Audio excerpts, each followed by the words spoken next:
So you have your Insta360 X5 and you've been using it for a little while, but maybe it's not quite matching up to the kind of quality you were expecting. Maybe compared to the stuff you see on Instagram or YouTube, the video quality isn't quite what you expect. Now this is fairly common and it can be solved in just a few steps, which is what I'm going to take you through now. I'm going to take you through 5 things you can do to maximize the quality of your Insta360 X5 videos and make them look a lot better than if you just take it out of the box and start shooting immediately. So let's get to it.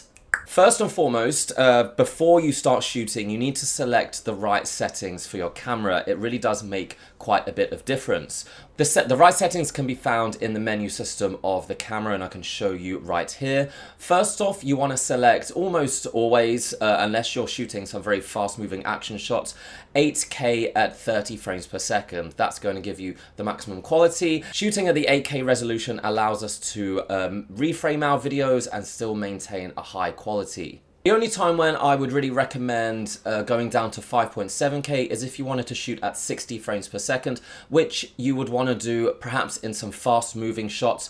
For example, if you're attaching it to your bike or you are on a roller coaster and you want to maintain that smooth motion without any blur, then you would change to 5.7K at 60. But for any other kind of shot, just keep it at 8K and that will give us the sharpest looking video possible. Next up, you want to go into the camera settings, you want to go into the image quality settings, and you want to change some things around from the default. First, you want to set the bitrate to high. Now that will give us, once again, the best quality possible, especially if we're going to go and edit our footage later, which we will be doing. This is going to be one of the points I make later. If you select the standard bitrate, it will use up less space on your memory card, but the footage can start to look a little bit grainy, especially if you move between light and dark. Next up in the image settings is video encoding, and you're going to want to select H.265 for this setting. Next up, video sharpness. This should be set to either medium or low. For some reason it's selected as high as default, and you're definitely going to want to change that because if videos are overly sharpened, they just look a bit low quality. They look like they were shot with a camera 10 years ago. And if you find that you need to add a bit of sharpness, you can do that in post. You can do that on the app or on the desktop studio. So it's better to start with a low setting and kind of gradually creep upwards if you find you need to add a little bit more sharpness. And for anti-flicker, I generally keep this at auto. This mostly affects videos shot at night, and it can affect how it captures lights. Depending on where you are in the world and the kind of electrical frequency that your country uses, this can make a difference. In the EU, UK, it's 50 Hertz. In the US, and I believe South America, it's 60 Hertz. We can see a little map here. Depending on where you are, it can affect whether the lights flicker or not, but keeping it on auto for me has worked so far. And if you swipe from the right on the preview screen, you'll notice that there are some options for automatic manual controls. We're not going to go into all of those now, but here you can select the color profile, and it's the first option on the left. Now I would select standard if you are featuring anyone's face fairly prominently, and if you are shooting in very bright sunny conditions where there's already lots of color around, then selecting standard will be fine. Select vivid if you're in a kind of cloudy area or you're not really focusing on people's faces and you want to add a little bit more color. I wouldn't select vivid if people's faces were quite prominent in the video because it tends to make the skin color look a little bit unnatural. Okay, so a quick summary of the settings I think you should use right here. Make sure you're setting up your camera before you start. Okay, so next tip, and this is something I repeat in a lot of videos and it is more important than you think, you need to clean the lenses of your camera every time you shoot. Every time before you start shooting a shot, make sure you get one of these, a microfiber cloth. I'm not sure if Insta360 provides one. If they don't, then buy one. It's very, very cheap. Every time before you start shooting a shot, just do this. That's literally it. Takes a few seconds. You will be shocked at how many people forget to do this or don't do this, and I notice it a lot where there's a fingerprint or some dust on the lenses and it really affects the quality of your shot. It makes things a little blurry. And it really, specifically for these kinds of cameras, because the lenses stick out, fisheye lenses, they attract so much dust and it's very, very easy to get a fingerprint on them and you just wouldn't notice. So just getting the habit of doing this before you shoot every single time. Tip number 3, and this is actually something that's fairly new. There was an update to the X5 recently, as well as the Insta360 Studio, adding a new mode called Adaptive Tone. Now, this is just a single button. You can see where it is on the menu system, and this essentially boosts the quality of your videos with just this one option selected. It reduces the overexposure, which these cameras can sometimes be guilty of, really overexposing bright areas like clouds or bright buildings, and it just brings in more details. You can see in the comparisons here, definitely more detailed with the adaptive tone turned on, also boosting the color a little bit, making the colors a little bit more saturated, and overall, not a huge, massive difference, but for just selecting one option, you can really boost the quality of your videos. 360 cameras, once again, because of the fisheye lenses, tend to overexpose their shots. So very bright skies will be very, very bright and will just kind of overblow the image, the shot. So this is a quick way to reduce that. And another quick way is to go into the video settings, the same place where the color profile is, where we selected flat, vivid, or standard. And you see where it says EV.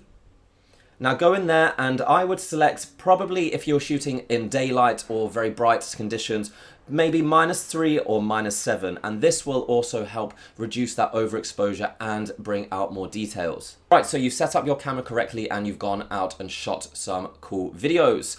That's great. By the way, if you want to learn how to shoot all the amazing videos that you see on Instagram, on YouTube, then check out my Ultimate Insta360 video course. It literally teaches you everything you need to know about shooting these amazing kinds of shots, step by step, from setting up, shooting, editing. There's literally over nearly 80 lessons in this course. It's by far the biggest Insta360 video course available, so check that out. Lots of happy customers, thousands of people signed up, so yes, check that out. So you've shot your videos, but that is not the end of it. If you really want to get the best quality, we need to spend a little bit of time editing. Now, you need to edit anyway, because these kinds of videos, Insta360 videos, require editing, reframing, making these keyframes, whether it's on the app or the desktop studio. But if video quality is really, really important to you, then you really need to be editing on the desktop studio, because the app just isn't powerful enough to get the most out of these videos. A phone just doesn't have the power that a desktop computer does. So editing and exporting with the studio does result in slightly better quality footage. But what I think is more important is to edit the colors in your video, color correction, color editing. And that used to be only possible in an external program like Premiere Pro or CapCut, but now you can do that in the Insta360 Studio itself, which is great because we can really improve the look of our videos with some really quick editing. As you can see here, you can just edit things like highlights, shadows, saturation. There's plenty of options here you can play around with, just moving those sliders up and down. Usually you have to be quite subtle. We're not doing some extreme changes. But usually reducing the highlights and increasing the shadows will reveal more details once again, reduce that overexposure, and just adding a bit of vibrance, saturation, adding more colors. You can really improve the quality of your videos, and it takes, less than a minute for each one. You can also do this on the phone app. If you really are intent on only using the phone app, there is an option in there to do some color editing as well, and just doing the same thing. That is what all of the YouTubers and Instagram people do. They're definitely doing this with every video. That's why they all look so vibrant and colorful and high quality. And finally, the export settings, because this is also important as well. And I think this is where a lot of people stumble. Once you've done editing, keyframing, editing the colors, then you're going to want to export for uploading. That export button, you know where it is, click there, and you have these options available. Now, if you want the absolute best quality and you want to edit even more, maybe in another program like Premiere Pro, then selecting ProRes is going to be the best option. That will result in the least compression and basically the highest quality. However, these ProRes files are absolutely huge. And for 90% of people, it's just overkill. You really don't need to export in ProRes. What I would do is select H.265 for your export option. Again, a good option for keeping files small, but not compressing too much that we lose quality. For the bitrate, I would select anywhere between 80 and 100 megabits per second. That is roughly what the camera records in. So any less and you're going to start losing quality, but any more and it's not going to make a difference. It's just going to make your file sizes larger. So for me, I'm usually uploading to YouTube. So I select that higher bitrate. If you are only really uploading for Instagram and TikTok, you can get away with exporting at maybe 40 megabits per second. So those are my 5 steps for maximizing the video quality of your Insta360 X5. Now, as I've been talking, I've thought of a couple of bonus tips, so I'll add them in now. When you're shooting, if the sun is out and it's really, really bright, then try and make sure that one lens isn't pointing directly towards the sun. Try and make it so that the in-between, so this bit here, that's pointing directly towards the sun. Because if one lens is pointing directly at the main source of light, then the two kind of different videos which are stitched together are going to look quite different, and you'll see this very visible stitching line. Now, if you're moving around a lot, then it won't matter that much. But if you're fairly still or you're walking in just a straight line, just rotate the camera in your hand so that the middle bit, the in-between the lenses, is pointing towards the sun. And also try and avoid zooming in the editor too much. You can zoom a little bit, but zooming in artificially, digital zoom, is going to really, really reduce the quality of your shots. A much better thing to do, if you know you want to get a closer shot of something, an object, a person, then when you're shooting, physically move closer towards them.